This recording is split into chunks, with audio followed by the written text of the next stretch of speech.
बड़ी मुश्किल से और बड़ी मेहनत से भारत ने कोविड के ऊपर एक बहुत बड़ी जीत हासिल की, परंतु कोविड के बाद फिर एक नया वायरस आज भारत की तरफ बहुत तेज़ी से बढ़ रहा है। पिछले हफ्ते ये वायरस लॉन्च हुआ। इस वायरस के कई परिणाम आप सबने देखे सुने।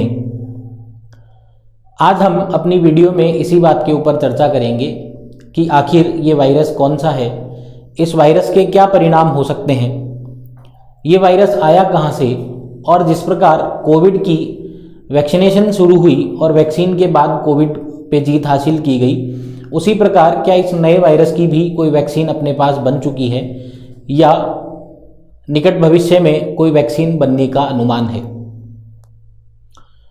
पिछले हफ्ते एक नाम बड़ा पॉपुलर हुआ। वैसे तो भारत अपने आप में विविध है और विविधता में एकता का परिचय देता है, परंतु कर्नाटक का नाम पिछले हफ्ते लोगों के जहन में बहुत हद तक घर कर गया। कुछ छात्राएं जिन्होंने अपने धार्मिक स्वतंत्रता का नाम लेते हुए स्कूल या जिस शिक्षण संस्थान में वो पढ़ रही थी उस शिक्षण संस्थान में हिजाब पहनने की अनुमति मांगी।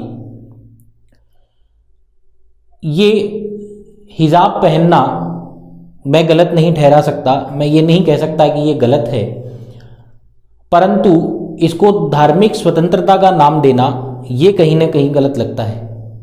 इसमें किसी पॉलिटिकल पार्टी का हाथ भी हो सकता है, कुछ धर्म गुरुओं का काम भी ये हो सकता है जो कि इन पढ़ने वाले छात्रों को बरगलाने का काम कर रही हूँ।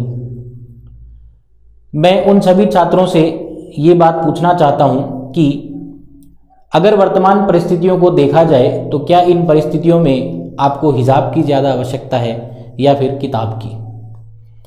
बड़े लंबे समय से देश कोविड से जूझ रहा था, स्कूल संस्थाएं बंद थीं, अध्ययन ठीक से नहीं हो पाया, और जब स्कूलें खोली गई, व्यवस्थाएं सुचारू हुई, उसके 1 महीने या सवा महीने के अंदर अंदर एग्ज़ाम्स हैं। कुछ बोर्ड्स में एग्ज़ाम के टाइम टेबल्स भी आ चुके हैं। इस समय जहां बच्चों को ज़्यादा चिंता होनी चाहिए उनकी पढ़ाई की, वो बच्चे अपनी पढ़ाई को छोड़ कोई हिजाब की चिंता कर रहा है, कोई पगड़ी की चिंता कर रहा है और कोई भगवा साफे या भगवा अंगोछे की चिंता कर रहा है।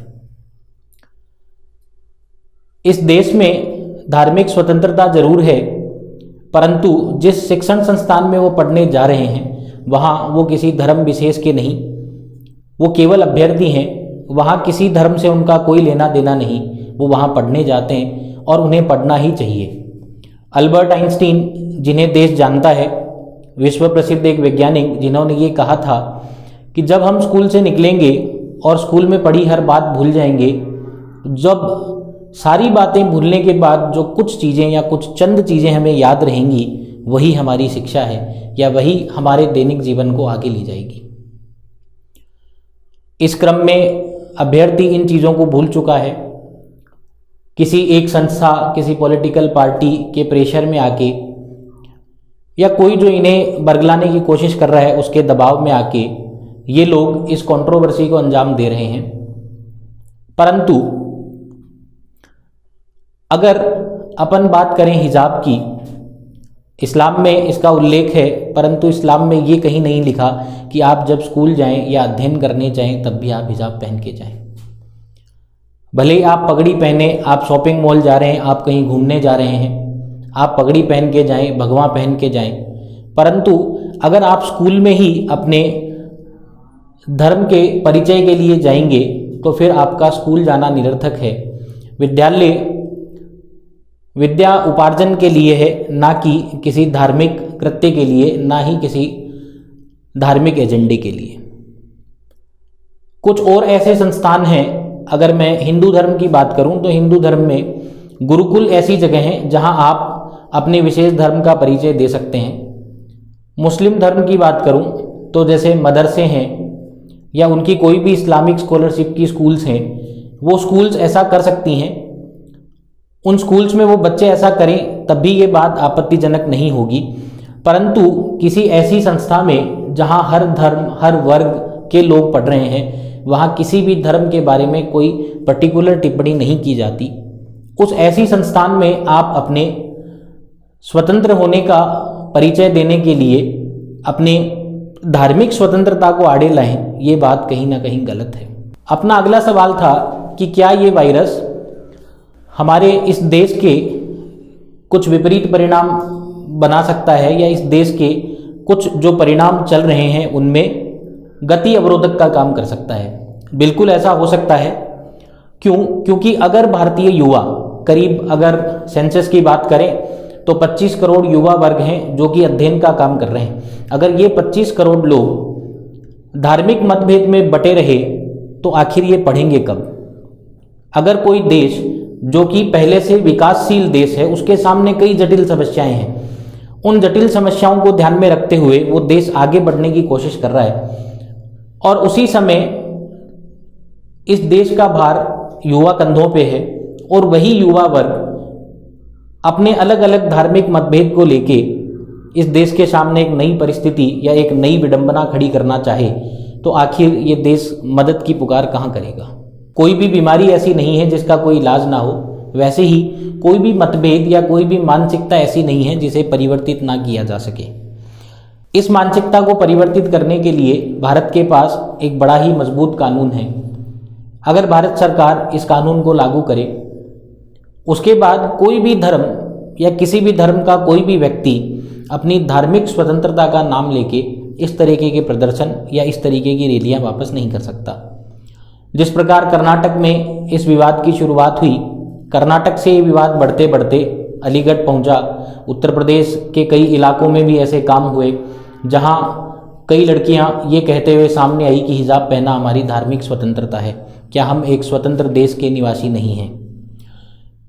इस वायरस को कम किया जा सकता है या इस वायरस को निरस्त किया जा सकता है, उसके लिए भारत को कहीं ना कहीं यूनिफॉर्म सिविल कोड की आवश्यकता पड़ेगी। भारत यूनिफॉर्म सिविल कोड को लागू करने के पक्ष में भी है, परंतु निरंतर जो सरकारें आती रहीं उन सरकारों ने अपने चुनावी एजेंडे में इसको नहीं डाला, क्योंकि उन्हें चुनाव जीतना था। आज उत्तर प्रदेश में चुनाव चल रहे हैं, उत्तराखंड और कई बड़े राज्यों में जो चुनाव चल रहे हैं उन चुनावी रैलियों में इसकी कहीं बात नहीं है। जो अपोजिशन लीडर हैं वो इस बात को मुद्दा बना चुके हैं। कोई कह रहा है हिजाब पहनना बहुत सही है, कोई कह रहा है हिजाब पहनना बहुत गलत है। तो देश के युवा वर्ग को ये समझने की आवश्यकता है कि कोई भी मंत्री, कोई भी सांसद या कोई भी पॉलिटिकल प्रचारक जो इस बात को कह रहा है वो केवल अपनी पॉलिटिकल रोटी सेकने की बात कर रहा है। उसे ना आपके हिजाब से मतलब है, ना आपके भगवा रंग से मतलब है, ना आपके धर्म से मतलब है। उसे मतलब है तो केवल अपनी चुनावी जीत से। वो जीतेगा, 5 साल उसे फिर मिलेंगे। 5 साल में उसके पास ऐसे कई काम हैं जिनके थ्रू वो अपना पैसा बना सकता है। आप ऐसे लोगों के भ्रम में ना आए। भारत ऐसा देश है जिसमें यूनिफॉर्म सिविल कोड बहुत पहले लग जाना चाहिए था। हम धर्मनिरपेक्ष हैं, किसी भी तरीके से हम किसी धार्मिक भेदभाव को पनपने नहीं दे सकते। हम लोकतंत्र हैं। ये सरकार जो भी चल रही है ये इस जनता के बहुमत से चल रही है। कई और ऐसे देश हैं जैसे फ्रांस में भी सिविल कोड लागू है, इटली में सिविल कोड लागू नहीं है, परंतु जहाँ जहाँ सिविल कोड लागू हैं वहाँ वहाँ किसी भी प्रकार की धार्मिक स्वतंत्रता की बात कोई नहीं करता। जैसे फ्रांस में 10% मुस्लिम आबादी है। ये 10% मुस्लिम आबादी बड़े ही सादर प्रेम भाव से वहाँ रहती है। दूसरी शादी करना, 3 तलाक या ऐसा कोई भी मुद्दा वहाँ सामने नहीं आता, क्योंकि सरकार के सामने और देश के सामने समस्त धर्म एक हैं। सभी धर्मों को बराबर अधिकार हैं, किसी भी धर्म को कोई विशेष अधिकार नहीं है। भारत में कई ऐसे शादी विवाह के मामले हैं, कई प्रॉपर्टीज़ को लेके ऐसे मामले हैं जो पर्सनल लॉ के तहत सुलझा दिए जाते हैं। मुस्लिम्स का अलग मुस्लिम पर्सनल लॉ चल रहा है, ईसाई धर्म का अलग पर्सनल लॉ चल रहा है, हिंदू कम्युनिटी का अलग पर्सनल लॉ चल रहा है। अगर एक देश में इतने पर्सनल लॉ अलग अलग काम करेंगे तो इतने पर्सनल लॉ चलने के बाद आखिर उस लॉ की क्या महत्ता रहेगी जो कि अपने कॉन्स्टिट्यूशन यानी कि संविधान में लिखा गया है। देश संविधान के भरोसे चलना चाहिए, ना कि किसी पर्सनल लॉ की मदद से। के बारे में भी कई भ्रांतियां फैलाई गई। ऐसा कहा गया कि ये किसी धर्म विशेष के खिलाफ है या किसी धर्म विशेष के अधिकारों को कम कर देगा। ऐसा नहीं है। ये हर धर्म के इंसान के सोचने की बात है कि चाहे वो किसी भी धर्म का हो, चाहे वो हिंदू हो, चाहे सिख हो, चाहे क्रिश्चियन हो, चाहे मुस्लिम हो, माइनॉरिटी हो चाहे मेजॉरिटी हो, उसके ऊपर क्रिमिनल लॉ सबके लिए बराबर है। अगर कोई हिंदू कम्युनिटी का कोई आदमी चोरी करता है तो उसके लिए भी उसी सज़ा का प्रावधान है, और अगर कोई मुस्लिम कम्युनिटी का आदमी चोरी करता है तो उसके लिए भी उसी सज़ा का प्रावधान है।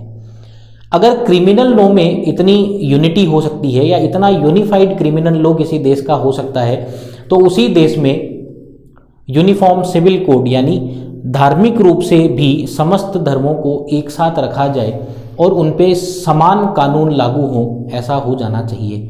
अगर ऐसा होगा तो ना भारत में कभी भी किसी को अपने हिजाब के लिए प्रदर्शन करना पड़ेगा और ना ही कभी किसी को अपने भगवा रंग के लिए प्रदर्शन करना पड़ेगा। भारत जो कि एक विकासशील देश है, अगर भारत का यही युवा धार्मिक मतभेद को छोड़ दे, किसी भी धार्मिक मतभेद में अपना सहयोग ना दे, तो जितने भी धर्माधिकारी हैं जो किसी तरह से अपने प्रयोजन को सिद्ध करने के लिए इन युवाओं को बार बार भड़काते रहते हैं, इनकी दुकानें बंद होंगी। अगर इनकी दुकानें बंद होंगी तो भारत कहीं ना कहीं इतना बेहतर कर पाएगा जो कि उसे विकासशील से विकसित बनाने में काफ़ी होगा। धन्यवाद।